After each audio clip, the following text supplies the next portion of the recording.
Yo moko organiser soirée na yo bendi chignon na yo bala malongi olati robe na yo bala malongi organiser soirée na yo pour mobali ya peso bisa le ngai vet jalouse moko Repentez surtout.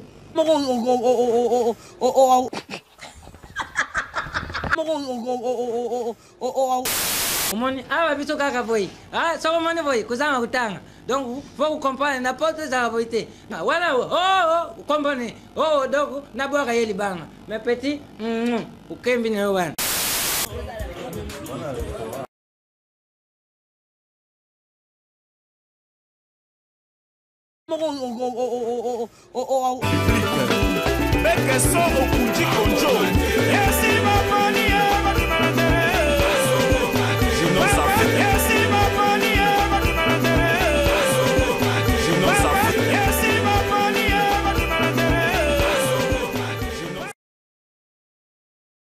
J'ai pris ça.